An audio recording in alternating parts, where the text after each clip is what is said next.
We're editing genes, cloning mammoths, and turning chickens into dinosaurs. The question isn't, can we do it? It's whether humanity should be allowed sharp objects at all. Let's take a look. So, apparently there's a new Jurassic World movie out. It's called Rebirth, which got me thinking. Could we actually bring back dinosaurs? You know, with science, CRISPR, chicken DNA? A mild disregard for ethics? Naturally, I had to try.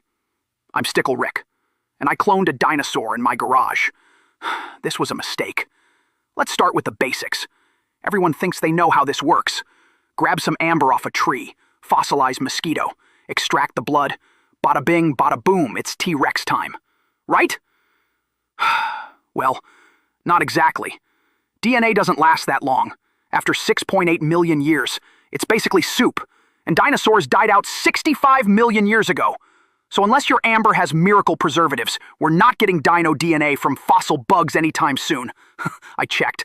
All I found in mine was a dead gnat and some mild disappointment. But we can edit genes now, thanks to a tool called CRISPR. It's like molecular scissors for DNA. And guess who's walking around with dinosaur DNA right now? Birds. Yep, chickens are basically feathery velociraptors with commitment issues. So some scientists asked the question nobody needed to ask. What if we reverse engineered a chicken into a dinosaur? They actually called it Chickenosaurus. Not a joke, that's real. They tried switching off bird genes and turning on ancestral traits, tails, claws, snouts, and it kinda worked.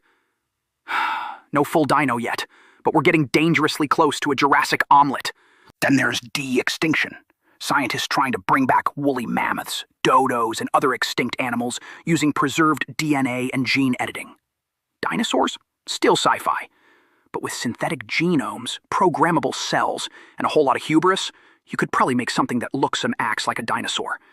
But even if we could bring them back, should we? Let's review. We can't manage pigeons. We argue about straws while the ocean is literally boiling, and last week someone tried to microwave a boiled egg, then sued the egg. So yeah, maybe unleashing 10-ton lizards with territorial issues isn't the move, especially when humanity's go-to response to danger is, quick, film it for TikTok.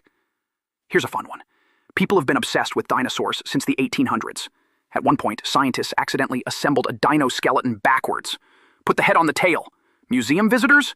Totally bought it. Yeah, that looks right. Another time, someone claimed they found a dinosaur fossil. It turned out to be a petrified cowboy boot. So yeah, if we do bring them back, let's make sure we're holding the right end. Which brings me back to my garage.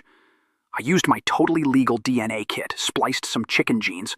Boom, tiny angry lizard with attitude. Bit my ankle. Now I walk with a limp and a mild sense of regret.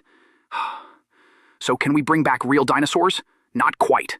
But can we make something horrifyingly close using chickens, science, and a series of questionable decisions? Yeah, and we probably will.